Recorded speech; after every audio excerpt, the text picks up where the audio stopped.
So वस्तुनिष्ठ आणि व्यक्तिनिष्ठ प्रश्न आला तर मी काय सांगितलेलं, काय उत्तरात लिहायचं आहे किंवा काय विचार करायचा मी सांगितलेलं त्या दिवशी. सो वस्तुनिष्ठ प्रिलियम तुमची कशी आहे, वस्तुनिष्ठ. मुख्य परीक्षा कशी आहे, व्यक्तिनिष्ठ. तर मग वस्तुनिष्ठ परीक्षा म्हणजे काय, प्रिलियमची 4 पैकी एकच उत्तर बरोबर, 3 उत्तरं चुकीची. तिथं तुम्हाला एकतर 2 मार्क मिळणार आहेत, नाहीतर -66.66. ओके. सो एकतर पॉझिटिव्ह 2 मार्क, नाहीतर -0.66 मार्क. सो वस्तुनिष्ठतेमध्ये मध्ये आधी काही हे नाहीये की दुसरं उत्तर दिलं म्हणून थोडे मार्क मिळतील, तिसरं दिलं म्हणून. उत्तरामध्ये कुठलंही प्रमाण येत नाही किंवा माझ्या मते सेकंड उत्तर पण थोडं बरोबर आहे, थोडे मार्क दिले पाहिजेत वगैरे, तिथं मत येत नाही. ओके. एक्झामिनरचं पण मत येत नाही. आन्सर की दिलेली मॅच असेल तर 2 मार्क, नसेल तर -0.66.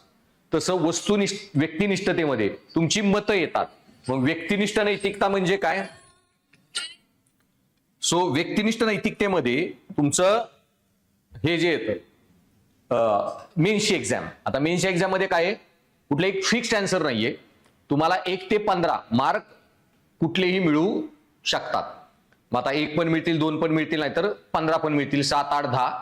म्हणजे एक प्रमाणित उत्तर नाही. सो नैतिकता जर प्रमाणित असेल, त्याच्यामध्ये फिक्स मूल्य असेल, तर ती येते वस्तुनिष्ठ नैतिकता. मग आता जसं ग्रॅव्हिटीमध्ये ग्रॅव्हिटीचं मूल्य फिक्स आहे, प्रमाणित आहे, 9.8 मीटर पर सेकंड स्क्वेअर. सो मग ग्रॅव्हिटी 9.8 मीटर पर सेकंड स्क्वेअर, तुम्ही पृथ्वीवर कुठेही कसंही कधी जा, तीच प्रमाणित व्हॅल्यू असते. तशी नैतिकते जर प्रमाणित व्हॅल्यू असतील तर वस्तुनिष्ठ नैतिकता. जर नैतिकतेमध्ये व्हॅल्यू चेंज होतील, ओके, तर ते येईल तुमचं व्यक्तिनिष्ठता.